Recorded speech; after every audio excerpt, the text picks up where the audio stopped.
رجاه ويرزقه من حيث لا يحتسب صدق الله العلي العظيم.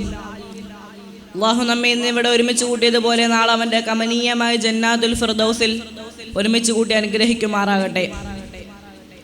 ലോകമെമ്പാടും ഇന്ന് ഏറ്റവും കൂടുതൽ ചർച്ച ചെയ്യപ്പെടുന്നത് ഇത് ഫലസ്തീനുകളെ കുറിച്ചാണ്.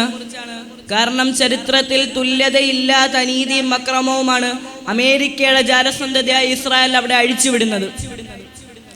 1948 ബ്രിട്ടന്റെ സഹായത്തോടു കൂടിയാണ് ഇസ്രായേൽ ജൂതന്മാർ ഫലസ്തീനിൽ കാലുകുത്തുന്നത്.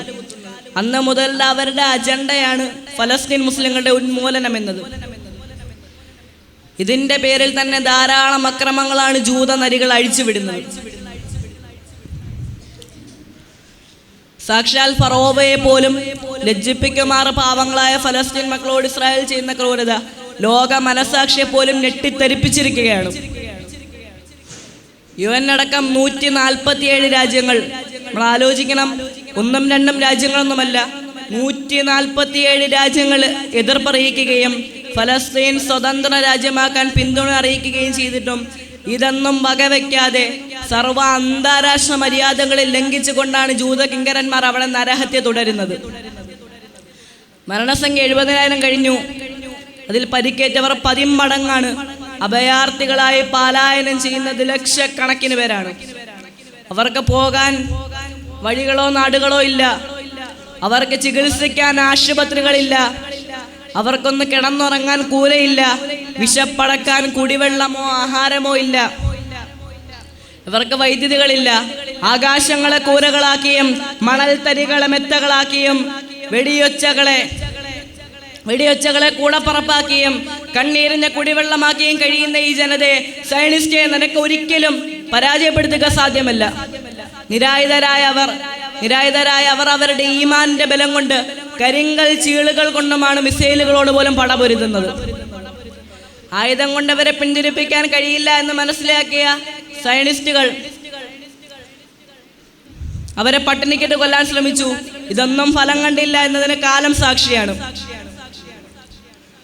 ഈജിപ്ഷ്യൻ മാധ്യമ പ്രവർത്തക സാറ ലഹാരിയെ പോലുള്ളവർ കുപ്പികളിൽ വരെ ധാന്യങ്ങൾ നിറച്ച് ഇത് ഫലസ്തീനുകളുടെ കൈകളിൽ എത്തിക്കാൻ അള്ളാഹുവിനോട് ദുആ ചെയ്ത് അത് അവരുടെ കരങ്ങളിൽ ലഭിച്ച വാർത്ത നാം ഏവരും കേട്ടറിഞ്ഞതാണ്.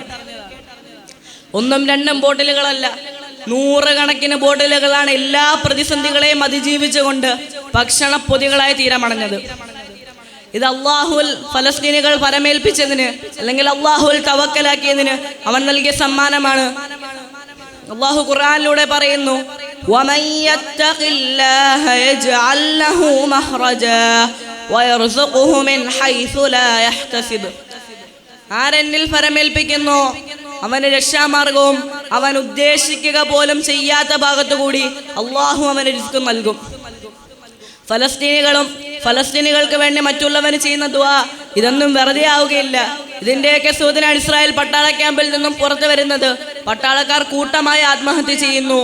അവരിൽ പലരും യുദ്ധം ചെയ്യാൻ കഴിയാതെ മടിച്ചു നിൽക്കുന്നു. ഇവർക്ക് ജയിൽ ശിക്ഷ നൽകുന്നു.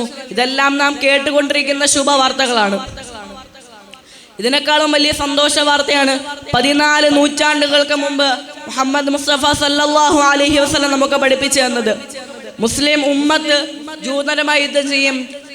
ഓരോ ജൂതനെയും മുസ്ലിമീങ്ങൾ വധിച്ചു കളയും.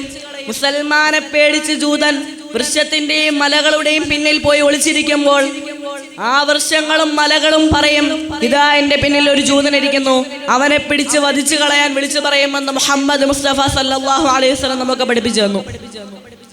ലോകം കണ്ട ഏറ്റവും വലിയ കൊലയാളിയാണ് അഡോൾഫ് ഹിറ്റ്ലർ. 60 ലക്ഷത്തിൽ പരം ജൂതന്മാരെയാണ് ഗ്യാസ് ചേമ്പറിലിട്ടും അല്ലാതെയുമായി വധിച്ചു കളഞ്ഞത്. ഹിറ്റ്ലർ തന്റെ ആത്മകഥയിൽ പറയുന്ന ഒരു കാര്യമുണ്ട്, ഞാൻ 90% വധിച്ചു കളഞ്ഞു, വെറും 10% ബാക്കി വെച്ചിരിക്കുന്നത് ഈ സമൂഹം എത്ര നീചന്മാരാണെന്ന് ലോകം അറിയുന്നതിന് വേണ്ടിയാണ്. ഇന്ന് നാം ഓരോരുത്തരും ഇത് അനുഭവിച്ചു കൊണ്ടിരിക്കുന്നു.